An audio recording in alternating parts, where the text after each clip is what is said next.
वन्दे श्रीकृष्णचैतन्यनित्यानन्दौ सहोदितौ गौरदये पुष्पवन्तौ चित्रौ छन्दौ समनुदौ यद्वैतं ब्रह्मोपनिषदि तदपश्यतनुभा ज अन्ता अन्तर्जामि पुरुष इति सहस्रांश विभवम् षडैश्वर्यं पूर्णजह्य भगवान् स स्वयमयं न चैतन्यात् कृष्णात् जगति परतत्त्वं परमिहम् अनर्पितचरिं चिरात् करुणया अवतीर्णकलौ समर्पयितुम् उन्नत उज्ज्वलरसां सभक्तिश्रियम् हरिपुरटसुन्दरद्युतिकदम्बसन्दीपितः सदा हृदयकन्दरे स्फुरतो वसचिनन्दन राधाकृष्णप्रणयविकृतिर्ह्लादिनशक्तिरस्मा देकात्मनावपि भुवि पुरा देहभेदौ गतौ तौ चैतन्याख्यं प्रकटमधुना तद्वयं चैकमाप्तं राधाभावदुतिसुबलितं नौमि कृष्णस्वरूपं श्रीराधया प्रणयमहिमा कीदृश बाणोऽयव सद्यो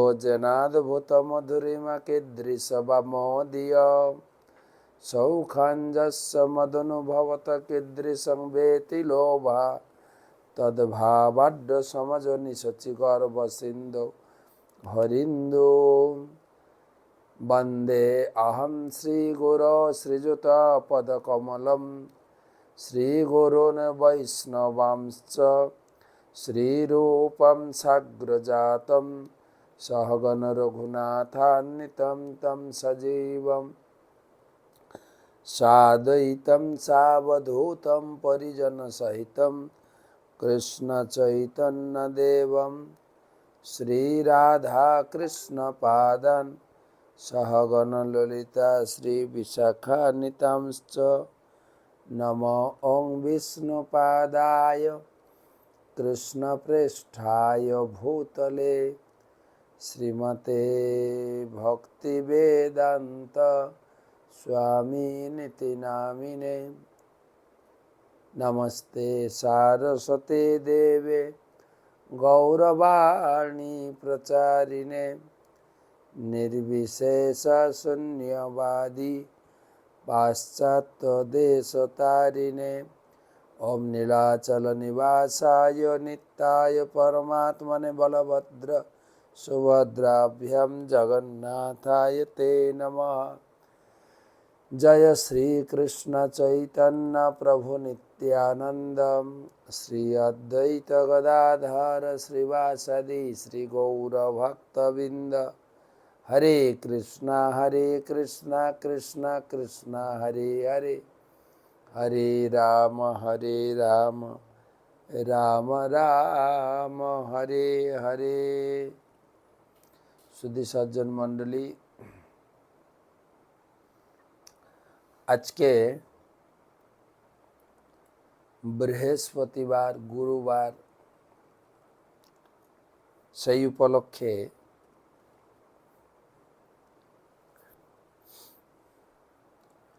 চৈতন্য চরিতামৃত মহাকাব্য আমরা আলোচনা করব। চৈতন্য মহাপ্রভুর চপল লীলা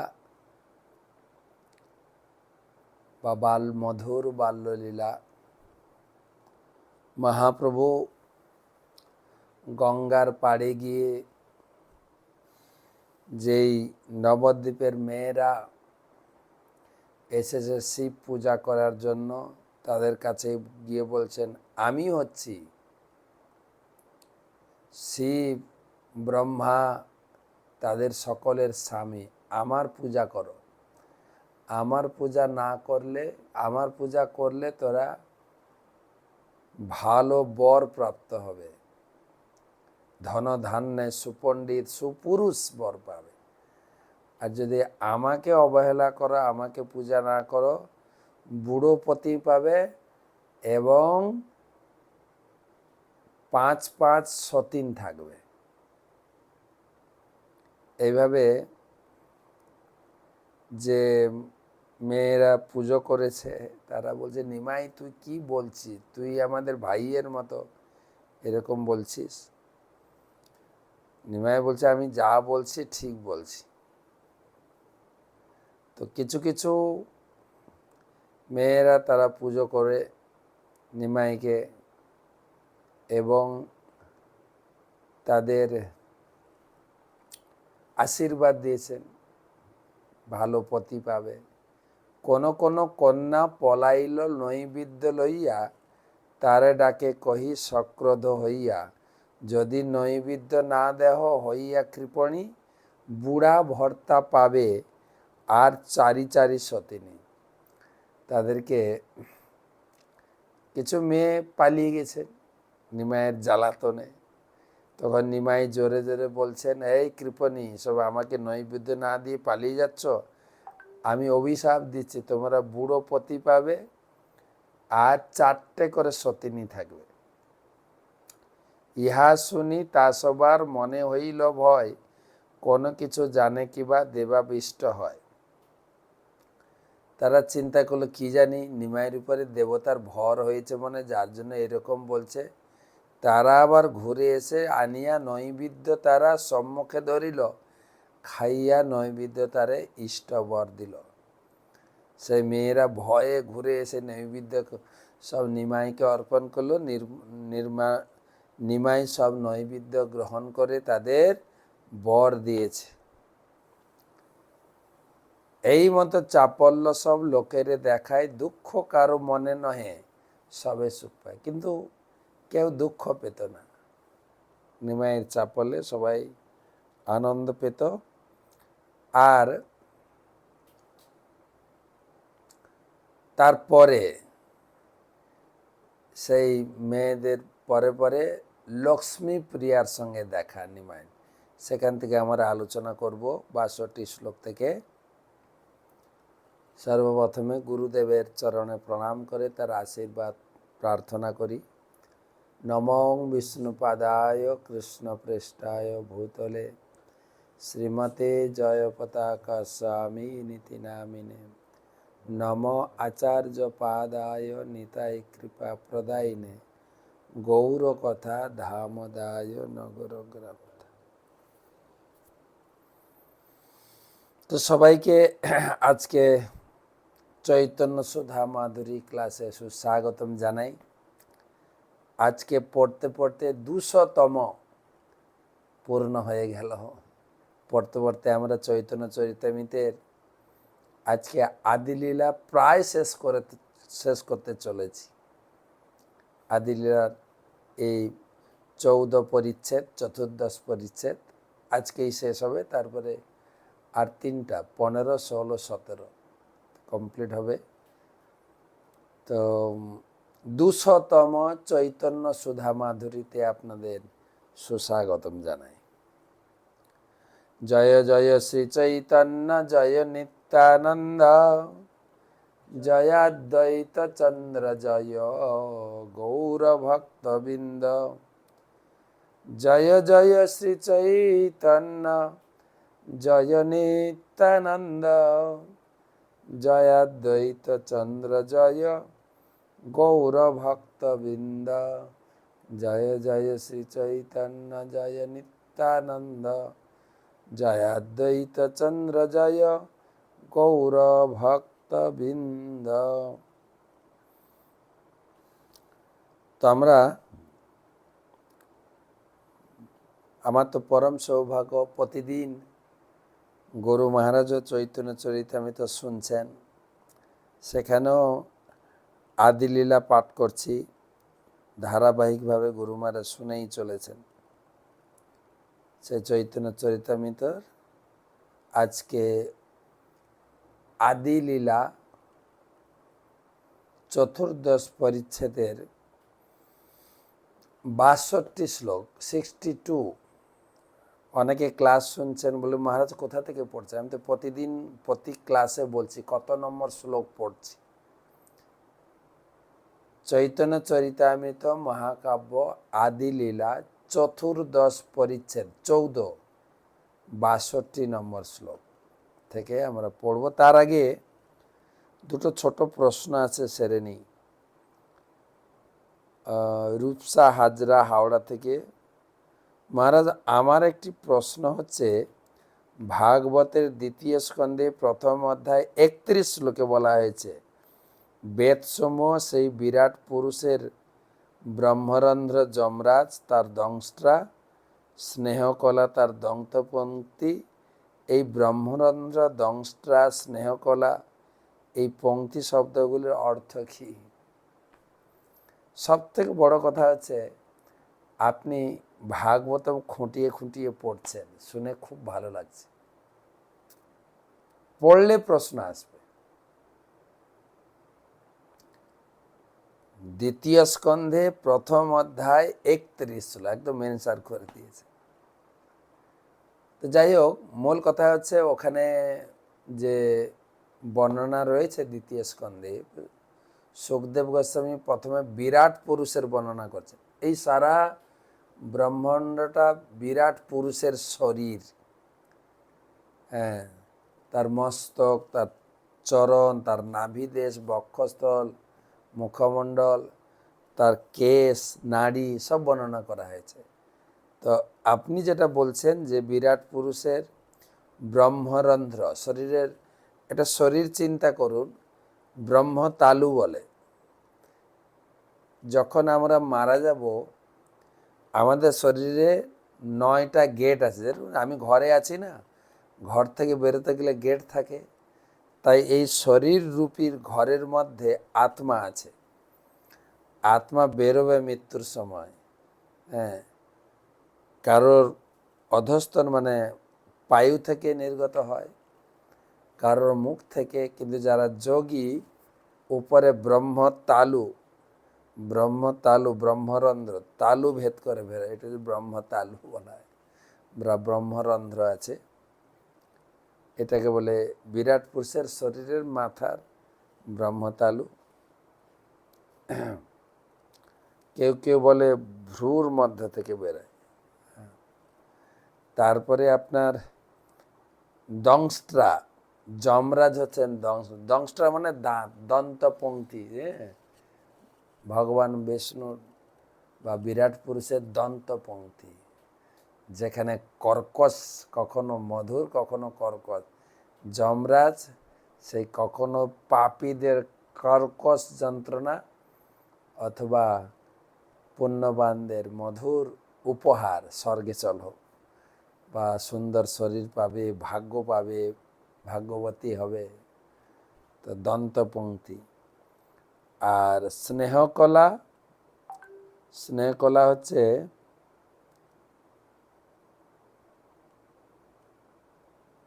স্নেহকলাটা দেখতে হবে কি বলছেন। স্নেহকলা বেদসমূহ বিরাট পুরুষের ব্রহ্মরন্ধ্র, স্নেহকলা, ওই স্নেহকলা, স্নেহকলা মানে আটবো না, এই দন্তপঙ্ক্তি, স্নেহকলা এবং কখনো কর্কশ, এই দুটো।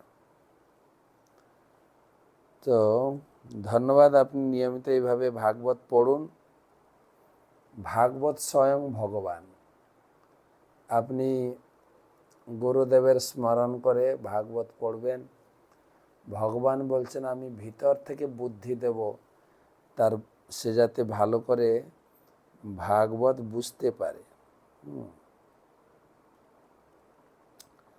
পরবর্তী প্রশ্ন, ঋতু বিশ্বাস আমাদের নবদ্বীপ থেকে, যে গুরুমাজ কেমন আছেন? ভালোই আছেন। আর আমি শুনেছি যে গুরুমাজ যখন ঔষধ সেবন করেন, ভগবানের নাম উচ্চারণ করেন। হ্যাঁ, এটা তো অবশ্যই। কোনো কিছু ভগবানকে ছাড়া কোনো কিছু হয় না, কোনো কিছু। তো তিনি মূলত আমি দেখেছি তিনটা তিনি নাম উচ্চারণ করেন,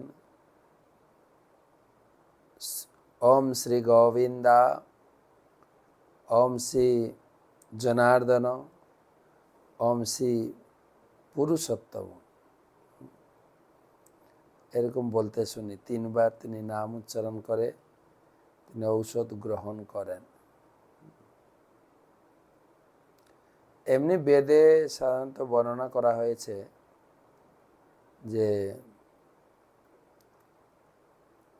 ঔষধে চিন্তয়েদ বিষ্ণু, ভজনে চ জনার্দন, শয়নে পদ্মনাভস্য, বিবাহে চ প্রজাপতি। হ্যাঁ, পুরুষোত্তম নয়, 3টে নাম। ওম গোবিন্দ, ওম জনার্দন, ওম পদ্মনাভ, 3টে নাম উচ্চারণ করে শ্রী বিষ্ণু করে ঔষধ গ্রহণ করে। 3টা, গোবিন্দ, জনার্দন, পদ্মনাভ। কেন না বিষ্ণু 16 যে নাম স্তোত্র, 16টার নাম উচ্চারণ করতে। ঔষধে চিন্তয়েন বিষ্ণু, ঔষধ খাওয়ার সময় বিষ্ণু চিন্তা করবেন। ভোজনে চ জনার্দন, শয়নে পদ্মনাভস্য, বিবাহে চ প্রজাপতি, যুদ্ধে চক্রধরম তনু, যুদ্ধে চক্রধরম তনু, ত্যাগে শ্রীধরম প্রিয় সঙ্গমে, দুঃস্বপ্ন স্মর গোবিন্দম, সংকটে মধুসূদন। শয়ন করার সময় পদ্মনাভ চিন্তা করবেন, বিবাহে প্রজাপতি, যুদ্ধের সময় চক্রধারী, শরীর ত্যাগের সময় শ্রীধর, দুঃস্বপ্ন যদি আসে গোবিন্দ নাম স্মরণ করবে, আর সংকটকালে মধুসূদন। জঙ্গলে নরসিংহশ্চ, পাবকে জলশয়ন, যখন খুব জলরাশি দেখবেন, স্নান করতে গেছেন আপনি, তখন জলশায়নম কারণ দক্ষে বিষ্ণু, গমনে বামনম চৈব, কোথাও বেরোচ্ছেন বামনম, সর্বকার্যেষু মাধবম, সব কাজে মাধব, ষড়ৈশিতানি নামানি পাতরুত্থায় য পঠেত, সর্ব পাপ হরম পুণ্যম, বিষ্ণু লোকে মহীয়ম। প্রতিদিন ভোরে যদি এই মন্ত্র পাঠ করেন আপনি সমস্ত পাপ থেকে মুক্ত হবেন এবং জীবনের শেষে আপনি ভগবত ধামে যাবেন। যাই হোক, 2টো প্রশ্ন ছিল। এখন চৈতন্য চৈতামৃত মহাকাব্য, আদিলীলা 14 পরিচ্ছেদ 62। একদিন বল্লভাচার্য কন্যা লক্ষ্মী নাম, দেবতা পূজিতে আইল করি গঙ্গা স্নান। একদিন বল্লভাচার্যের কন্যা লক্ষ্মীপ্রিয়া তিনি গঙ্গায় স্নান করে দেবতা পূজা করতে বসলেন। এই লক্ষ্মীপ্রিয়া কে ছিল? প্রভুপাদ উদ্ধার করে লিখেছেন, গৌর গণোদ্দেশ দীপিকায় বলা হয়েছে লক্ষ্মী হচ্ছেন শ্রী রামচন্দ্রের পত্নী জানকী এবং দ্বারকায় শ্রীকৃষ্ণের পত্নী রুক্মিণী। লক্ষ্মী দেবী শ্রী চৈতন্য মহাপ্রভুর লীলায় তার পত্নী লক্ষ্মীপ্রিয়া রূপে আবির্ভূত হয়েছেন। তারে দেখি প্রভুর হইল সাভিলাস মন, লক্ষ্মী চিত্তে প্রীত পাইল প্রভুর দর্শন। লক্ষ্মীপ্রিয়াকে দর্শন করে মহাপ্রভু তার প্রতি আকৃষ্ট হলেন এবং লক্ষ্মীপ্রিয়া ও মহাপ্রভুকে দর্শন করে অত্যন্ত প্রীত হলেন। সাহজিক প্রীতি দুহার করিল উদয়, বাল্য ভাবাচ্ছন্ন তবু হইল নিশ্চয়। পরস্পরের দেখে আকৃষ্ট হয়েছেন, কেননা নিত্য পত্নী ভগবানের লক্ষ্মীপ্রিয়া। যদিও তা বাল্যভাবের দ্বারা আচ্ছাদিত ছিল, কিন্তু তবুও তার পরস্পরের প্রতি আকৃষ্ট হয়েছেন বোঝা গেল। এখানে মা প্রভুপাদ লিখছেন, চৈতন্য মহাপ্রভু ও লক্ষ্মীপ্রিয়া দেবী হচ্ছেন নিত্য পতিপত্নী, তাই তাদের প্রতি যে প্রেমের উদয় হয়েছিল এটা স্বাভাবিক। দুহা দেখি দুহার চিত্তে হইল উল্লাস, দেব পূজা ছলে কইল দুহে পরকাশ। দুজনকে দেখে আকৃষ্ট হয়েছেন। প্রভু কহে তম আমা পূজো আমি মহেশ্বর, আমারে পুজিলে পাবে অবিপসিত বর। মহাপ্রভু বলছেন, নিমাই বলছেন, তুমি কার পুজো করছো? আমার পূজা করো। আমার পূজা করলে তুমি অবিলসিত বর অবশ্যই পাবে। প্রভুপাদ তাৎপর্যে লিখছেন, ভগবদ গীতায় ভগবান কৃষ্ণ বলেছেন, অন্য কোনো দেবদেবীর পূজা করার দরকার নেই, কেবল আমার পূজা করো, তাহলে তোমার অভীষ্ট সিদ্ধি হবে, তুমি যা পেতে চাইছো পাবে। এই কথার উপরে যাদের বিশ্বাস, আর কলিযুগে তো আরো সরল পন্থা, কোনো মন্ত্র জপ করার দরকার নেই, কেবল হরে কৃষ্ণ মহামন্ত্র জপ করুন। হরে কৃষ্ণ কৃষ্ণ কৃষ্ণ হরে হরে, হরে রাম রাম রাম হরে।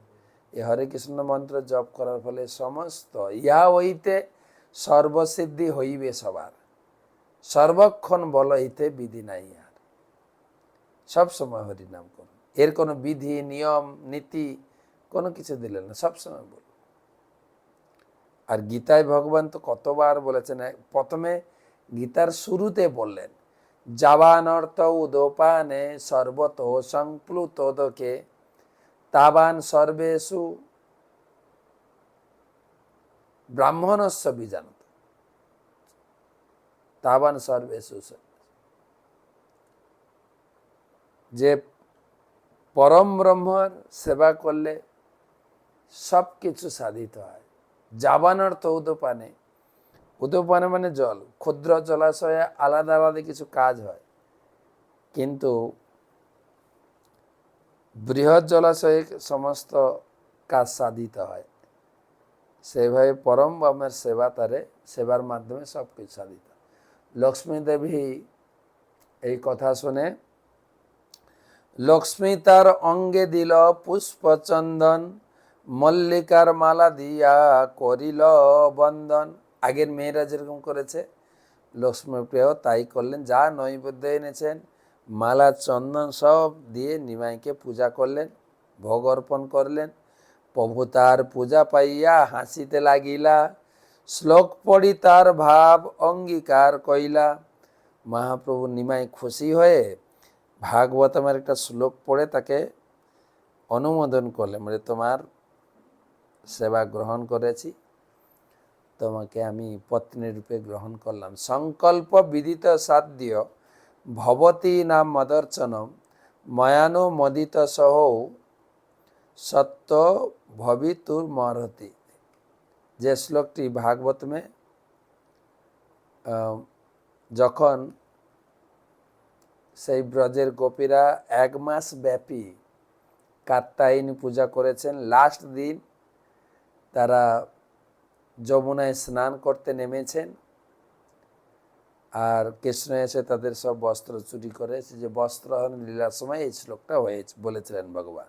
সংকল্প বিদিত সাধ্য ভবতী নাম মদর্চনম, ময়ানু মদিত সহ সত্য ভবিতুর মরহতি। হে গোপীগণ, আমাকে তোমাদের প্রতিরূপে পাওয়ার এবং সেইভাবেই আমাকে পূজা করার যে বাসনা তোমরা করেছ, তা আমি অনুমোদন করেছি, কেননা তোমরা তার উপযুক্ত। এই মত লীলা করি দুহে গেলা ঘরে, গম্ভীর চৈতন্য লীলা কে বুঝিতে পারে। চৈতন্য চাপল্য দেখি প্রেমে সর্বজন, শচী জগন্নাথে দেখি দেন ওলাহন। ওলাহন মানে অভিযোগ। চৈতন্য মহাপুরী চাপল লীলা কেউ খুশি হতো, আবার কিছু লোক গিয়ে সচী মাতা জগন্নাথ মিশ্রের কাছে অভিযোগ, একদিন সচী দেবী পুত্রের ভৎসিয়া ধরিবারে গেলা পুত্র গেলা পলাইয়া, উচ্ছিষ্ট গর্তে তক্ত হান্ডির উপর বসিয়াছেন সুখে প্রভু দেব বিশ্বম্ভর।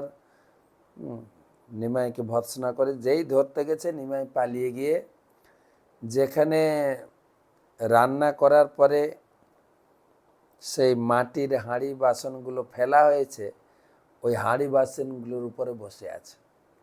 মানে আগেকার দিনে এই শাস্ত্রের বর্ণনা অনুযায়ী প্রতিদিন নতুন পাত্রে ভোগ রান্না করে ভগবানকে দেওয়া হতো। মানে এক কথায় বলা যায়, এখন যে আমরা করছি না ইউজ অ্যান্ড থ্রো, আমরা তো কাগজ বা প্লাস্টিক, আবার কোথাও শুনে নাকি আখের যে ছিবড়া সেগুলো দিয়ে প্লেট বানানো হচ্ছে, সব ব্যবহৃত জিনিস। বা কিছু কিছু জিনিস যেগুলো খুব খারাপ, কিছু কিছু ব্যান্ড করা হয়েছে, কিন্তু আগে ছিল মাটির তৈরি। আমিও দেখেছি আমার বাড়িতে বছরে একবার মহোৎসব হতো, প্রচুর লোক খাওয়ানো হতো, 8 থেকে 10 হাজারের ভিতরে থাকত। তো প্রায় 6 মাস আগে থেকে মাটির হাঁড়ি অর্ডার দেওয়া হতো, যে হাঁড়িতে সবজি বানানো হতো, কোনো হাঁড়িতে অন্ন হতো, কোনোটাতে ডাল হতো, ভিন্ন ভিন্ন পাত্রের মাপ অনুযায়ী রাঁধুনির কাছে অর্ডার নিয়ে এতগুলো হাঁড়ি লাগবে, আর সেই অনুযায়ী হাঁড়ি বানিয়ে আনা হতো আর রান্না করে সেগুলো। কিছু কিছু জিনিস যেরকম জগন্নাথপুরীতে প্রতিদিন নতুন, দ্বিতীয়বার ইউজ হয় না। আর সেসব তো হাঁড়িতে প্রসাদ পাওয়ার পরে সাধারণত গৃহস্থটা রেখে দেন, যে তাতে তুলসী রোপণ করেন দেখি। তো যেই রান্নার হাঁড়িগুলো যেখানে রাখা হয়েছিল, রান্না করার পরে তার উপরে গিয়ে বসেছে নিমাই। সচি আসি কহে কেনে অসুচি ছুঁইলা, গঙ্গা স্নান কর যাই অপবিত্র হইলা। সচিমা বলছে, হায় হায় হায়, এঁঠো বাসনের উপর তুমি বসে আছো, যাও তাড়াতাড়ি গঙ্গা স্নান করে আসো। ইহা শুনি মাতাকে কহিল ব্রহ্ম জ্ঞান, বিস্মিত হইলা মাতা করাইলা স্নান। তখন নিমাই মহাপ্রভুকে ব্রহ্ম জ্ঞান দিয়েছে। কি বলছো মা? হ্যাঁ, এগুলো কি করে অপবিত্র হয়? এতে অপবিত্র হওয়ার কোন প্রশ্ন আসে না। ভগবান বিষ্ণুর ভোগ রান্না হয়ে গেছে, তাকে বলছো তুমি অপবিত্র? কভুপুত্র সঙ্গে সচি করিলা শয়ন, দেখে দিব্য লোক আসি ভরিল ভুবন। সচিমা সিং, বাবা ছেলেটার কি জ্ঞান। আবার কোনোদিন যখন রাত্রে সচিমা নিমাইকে জড়িয়ে ধরে ঘুমাতেন, কোলে নিয়ে ঘুমাতেন, সচিমা দেখতেন দিব্য লোক থেকে, স্বর্গলোক, জনলোক, তপলোক থেকে বিভিন্ন লোক এসে ঘরটা যেন পুরো আলোকিত হয়েছেন, আর নিমাইয়ের সবাই বন্দনা করছেন। সচি বলে, যাহ পুত্র বলাহ বাপেরে, মাতৃ আজ্ঞা পাইয়া প্রভু চলিলা বাহিরে। চলিতে চরণে নূপুর বাজে ঝন ঝন, শুনিতে চমকিত হইল পিতা মাতার মন। মিশ্র কহে, এই বড় অদ্ভুত কাহিনী, শিশুর শূন্য পদে কেনে নূপুরের ধ্বনি। কখনো সচিমা বলছেন, তোমার বাবাকে ডেকে নিয়ে আসো, আর নিমাই ছোট ছোট পায়ে দৌড়ে দৌড়ে যাচ্ছে বাবাকে ডাকতে, আর ঝনঝন করে নূপুরের ধ্বনি বাজছে। সবাই অবাক, নিমাইয়ের পায়ে তো কোনো নূপুর নাই, তো নূপুর বাজছে কোত্থেকে? শুনে আনন্দিত হয়েছেন। শূন্য পদে কেন নূপুরের ধ্বনি? পায়ে তো নূপুর নেই। সচি কহে, আর এক অদ্ভুত দেখিল, দিব্য দিব্য লোক আসি অঙ্গন ভরিল। সচিমা বলছেন, আমি আর একটা দিব্য জিনিস দেখেছি জানো। বলছে কি না, রাত্রে দেখলাম সব সে জনলোক তপলোক স্বর্গলোকের দিব্য পুরুষ সব এসে আমার ঘরটা ভরে গেল, আর নিমাইকে স্তুতি করলো। কিবা কোলাহল করে বুঝিতে না পারি, কাহাকে বা স্তুতি করে অনুমান করি। আর আমি বুঝতে পারছি না ওরা কি স্তুতি করছে, কার স্তুতি করছে, কিন্তু কিছু যে তারা স্তুতি করছে আমি বুঝতে পারছি। মিশ্র বলে কিছু হোক চিন্তা কিছু নাই, বিশ্বম্ভরের কুশল হোক এই মাত্র চাই। পুত্রকে জড়িয়ে ধরে সচিমা বলছেন, কি বলে জগন্নাথ মিশ্র বলছেন, যাই হোক কিছু বুঝি না, আমার বিশ্বম্ভরের সবসময় যেন মঙ্গল হয় সেটা প্রার্থনা করি। একদিন মিশ্র পুত্রের চাপল্য দেখিয়া, ধর্ম শিক্ষা দিল বহু বৎসনা করিয়া। রাত্রে স্বপ্ন দেখে এক আসি ব্রাহ্মণ, মিশ্রের কহিয়ে কিছু সরস বচন। মিশ্র তুমি পুত্রের তত্ত্ব কিছুই না জানো, ভৎসন তাড়ন কর পুত্র করিমান। তো একদিন নিমাইকে কিছু শাসন ভর্ষণ করেছেন জগন্নাথ মিশ্র। তো রাত্রে স্বপ্ন দেখছেন ওই দিন যে একজন ব্রাহ্মণ এসে জগন্নাথ মিশ্রকে শাসন করছে, এই মিশ্র তুমি যে এই তোমার ছেলে নিমাইকে শাসন গর্জন করছো, জানো নিমাইয়ের তত্ত্ব জানো না বলে তুমি নিমাইয়ের উপরে এরকম তাড়ন ভরছো। আরে তোমার নিমাই হচ্ছেন ভগবান। হ্যাঁ, মিশ্র কহে দেব সিদ্ধি মুনি কেনে নয়, সে যে বড় হোক মাত্র আমারও তো নয়। পুত্রের লালন শিক্ষা পিতার স্বধর্ম, আমি না শিখালে কইছে জানিবে ধর্ম মর্ম। মিশ্র বলছে ঠিক আছে, হলোই বা দেবতা মুনি ঋষি নারায়ণ, কিন্তু পিতার কর্তব্য হচ্ছে সন্তানদের শাসন করে তাকে সব কিছু ধর্ম শিক্ষা, ধর্মের মর্ম তাকে শিখিয়ে গড়ে তুলতে হবে। দেখেন এটাও শাস্ত্রের কথা। পিতামাতার কর্তব্য হচ্ছে নিজের ধর্মটা সন্তানদের ভালো করে শিখিয়ে দেওয়া। এই ধর্মচর্চা না স্কুলে, না টিউশন টিচার, না কলেজে, না ইউনিভার্সিটিতে শেখানো হয়। ধর্মচর্চা শেখাবে পিতামাতা। হায় দুর্ভাগ্য, সব ধর্ম সমাজে এটা শেখানো হয়।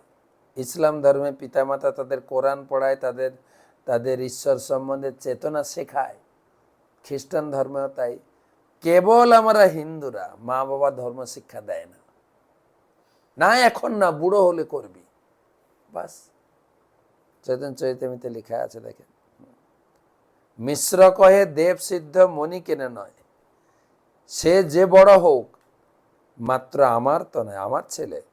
পুত্রের লালন শিক্ষা পিতার স্বধর্ম, পুত্রকে লালন পালন করা নীতি শিক্ষা। আর কি, আমি না শিখালে কইছে জানিবে ধর্ম মর্ম। নীতি শিক্ষা, ধর্ম শিক্ষা আর লালন পালন শিক্ষা সব আমি না শিখালে কি করে শিখবে। বিপ্র কহে পুত্র যদি দৈব সিদ্ধ হয়, শতসিদ্ধ জ্ঞান তবে শিক্ষা ব্যর্থ হয়। মিশ্র কহে পুত্র কেনে নহে নারায়ণ, তথাপি পিতার ধর্ম পুত্রের শিক্ষণ। ব্রাহ্মণ বলছেন, আরে তোমার ছেলে দৈব সিদ্ধ যদি হয় তাকে, সে তো এমনি শতসিদ্ধ জ্ঞান পাবে, তোমার শেখানোর কি দরকার আছে। তখন জগন্নাথ মিশ্র বলে, কি হলেই বা নারায়ণ? হ্যাঁ, আমি না শিখলেও শিখবে কি করে? আমার কর্তব্য হচ্ছে তাকে শিক্ষা দেওয়া। এই মত দুহে করেন ধর্মের বিচার, বিশুদ্ধ বাৎসল্য মিশ্রের নাহি জানে আর। এইভাবে দুজনে তর্কাতর্কি হচ্ছে। আর তখন যে জগন্নাথ মিশ্রের যে বাৎসল্য ভাবের পরাকাষ্ঠা, সেখানে ওনার কোনো কাজ, ওনার কোনো জ্ঞান কাজ করলো না। এত শুনি দ্বিজ গেলা হইয়া আনন্দিত, মিশ্র জাগিয়া হইলা পরম বিস্মিত। সে স্বপ্ন থেকে ব্রাহ্মণ চলে গেলেন, আর স্বপ্ন ভেঙে যখন উঠলেন জগন্নাথ মিশ্র অবাক হয়ে গেলেন, কি স্বপ্ন দেখলাম। বন্ধু বান্ধব স্থানে স্বপ্ন কহিল, শুনিয়া সকল লোক বিস্মিত হইল। এই মতো শিশুলীলা করে গৌরচন্দ্র, দিনে দিনে পিতা মাতার বাড়ায় আনন্দ। কতদিনে মিশ্র পুত্রের হাতে খড়ি দিল, অল্প দিনে দ্বাদশ ফলা অক্ষর শেখিল। তারপরে নিমাইয়ের হাতে খড়ি হলো। হাতে খড়ি অনুষ্ঠান, এটা একটা, যখন তখন পড়া শুরু করে দিলে হবে না তো। হাতে খড়ি বা সংস্কৃতে বলে বিদ্যারম্ভ।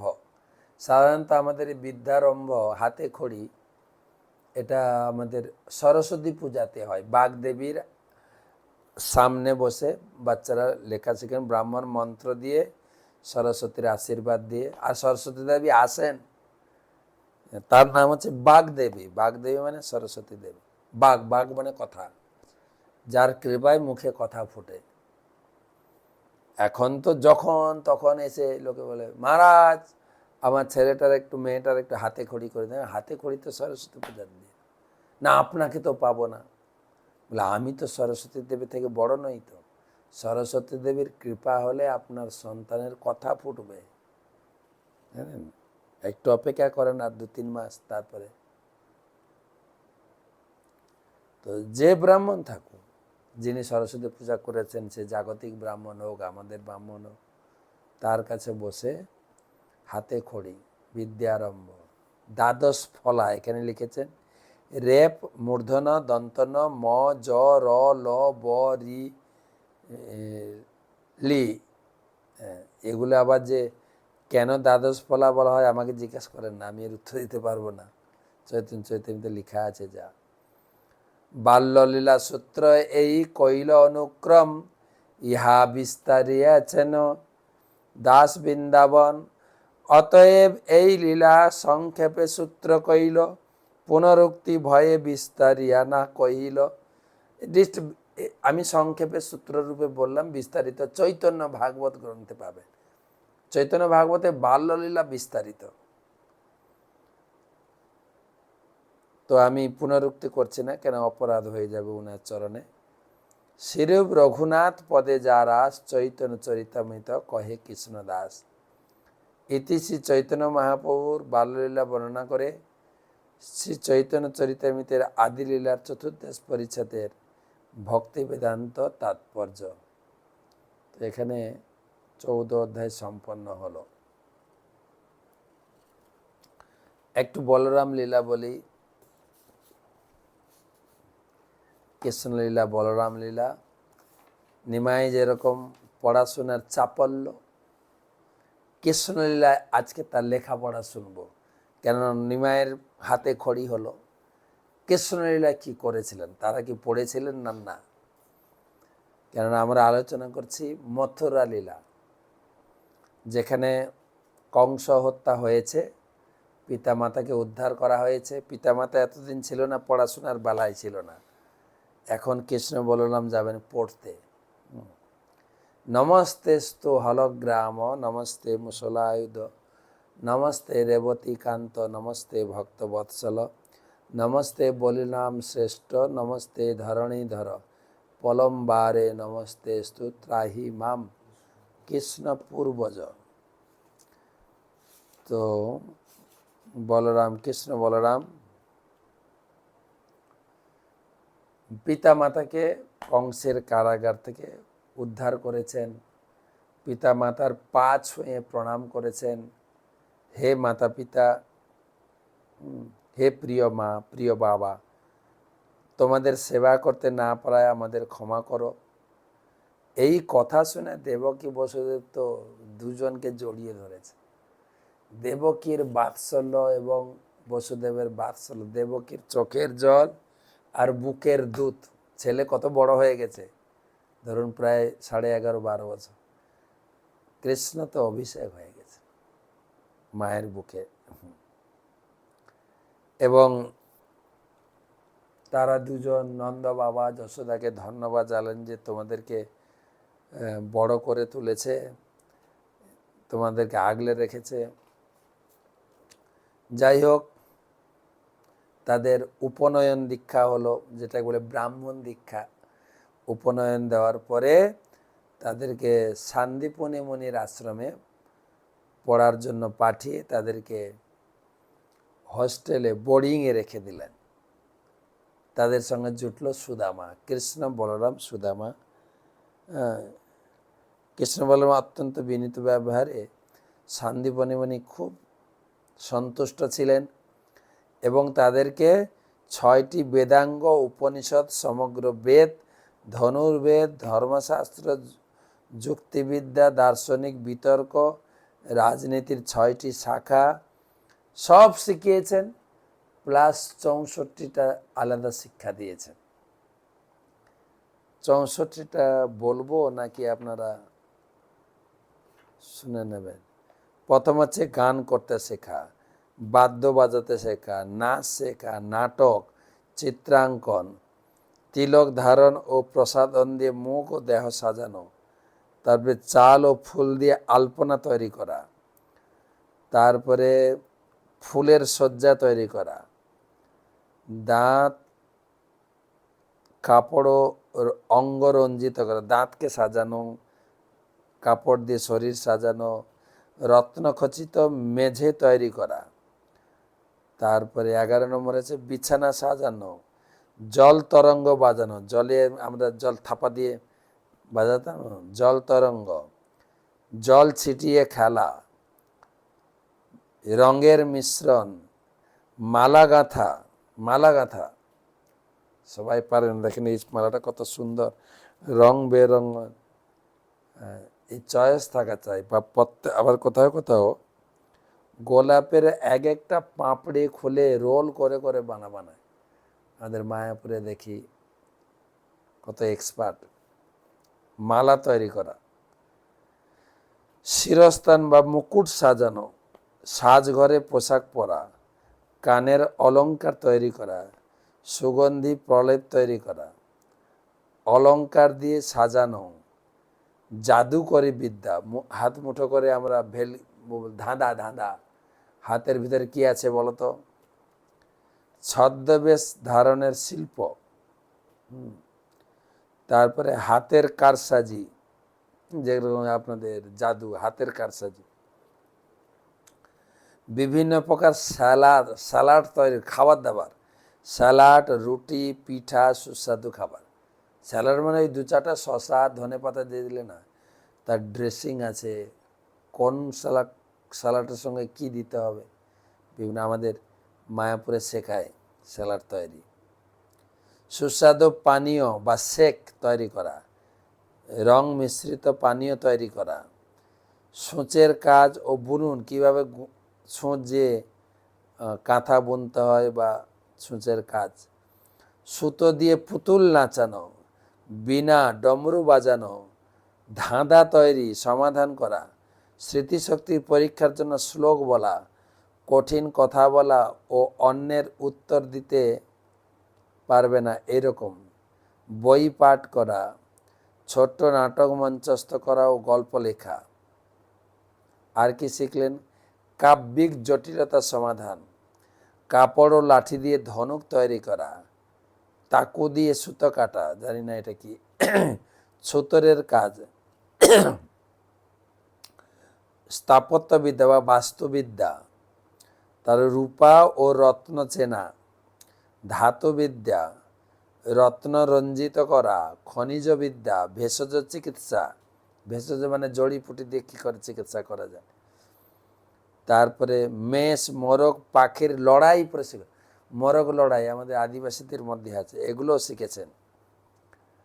তারপরে পাখিকে কথা বলতে ও মানুষের উত্তর দিতে শেখানো, প্রলেপ দিয়ে নিরামন, বিভিন্ন প্রকার কি বলে অয়েন্টমেন্ট, মলম লাগানো, কেশ বিন্যাস, আমি দেখছিলাম, আমরা তো মলম লাগাই, দেখছিলাম গরু মাঝে যারা চিকিৎসা করছেন, বিশেষ করে নার্স বা অ্যাটেন্ডেন্ট ডিউটি যারা দিচ্ছেন, কি সুন্দর, তাদের একটা আর্ট আলাদা শিখেছে, যেমন প্রলেপ লাগানো, তারপরে প্রলেপ দিয়ে নিরাময় করা, তারপরে কেশ বিন্যাস, চুল বাঁধা, মানে বিউটি পার্লারের কোর্সও কমপ্লিট করেছেন, মেয়েদের কি করে চুল বাঁধতে হয়।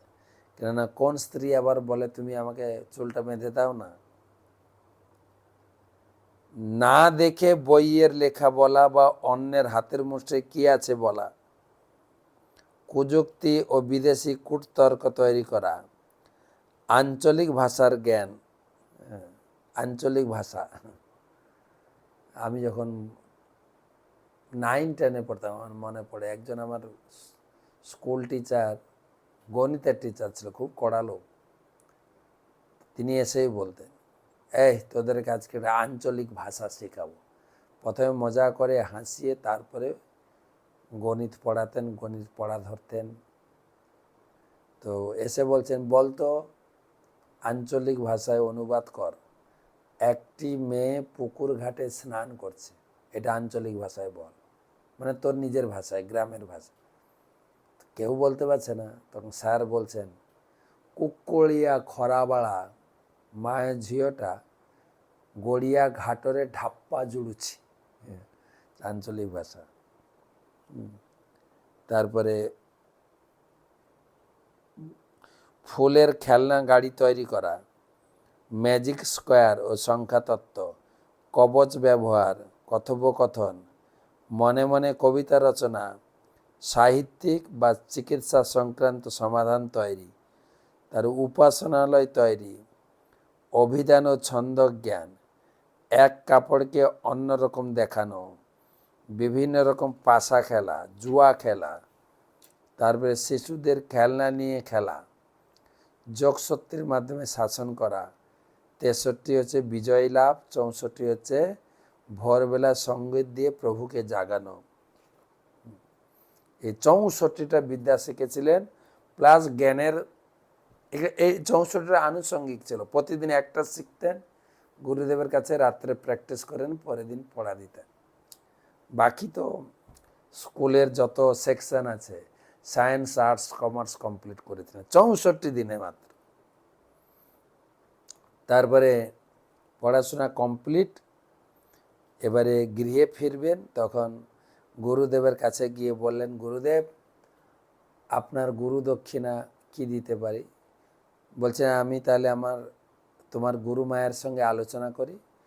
তখন তারা আলোচনা করে বললেন, তাদের একমাত্র পুত্র সমুদ্র স্নান করতে গিয়ে মারা গেছে। তো এই তো 64 দিনে বুঝতে পেরেছিলেন গুরুদেব এই দুটো ছেলে সাধারণ নয়, ভগবান। তাদের কাছে আবেদন করলেন যে আমাদের একটি পুত্র সে সমুদ্রে স্নান করতে গিয়ে মারা গেছে, তাকে ফিরিয়ে দাও। তখন কৃষ্ণ বলরাম একদম ওখান থেকে শান্তিপনি আশ্রম থেকে দ্বারকায় সমুদ্রের কাছে গিয়ে পৌঁছে ডাক দিলেন। সমুদ্র থরমরায় বরুণ দেব এলেন। বরুণ দেব এসে বললেন, প্রভু কি না আমার গুরুপুত্রকে ফেরত দাও। বরুণ দেব বললে, আমার কাছে নেই, সংযমনীপুরী যমরাজের কাছে আছে। তখন যমরাজ বললেন, যমরাজ সঙ্গে সঙ্গে সে পুত্রকে ফেরত দিলেন। এবং না, প্রথমে বরুণ দেব বললেন 5 জন শঙ্খ তাকে খেয়েছে, তাকে 5 জন শঙ্খকে ধরলেন, পেলেন না, বধ করেও তাকে পেলেন না। তখন জমপুরীতে গিয়ে গুরুদেবের পুত্রকে ফিরিয়ে নিয়ে এবং 5 জন শঙ্খ নিয়ে এলেন নগরে। কৃষ্ণ বলরাম ফেরত এলেন। তারপরে মথুরাতে আরও কিছু লীলা আছে। পড়াশোনা করে ঘরে ফিরবেন, ঘরে ফিরে আর কিছু লীলা করে তারপরে আমরা দ্বারকা লীলাতে প্রবেশ করব। কালকে আরেকবার এই মথুরা লীলাতে আর একটু অংশ পড়ে খুব সাজানো, এই বইটাতে দেওয়া হয়েছে সাজানো বলরামের লীলা। শুভরাত্রি।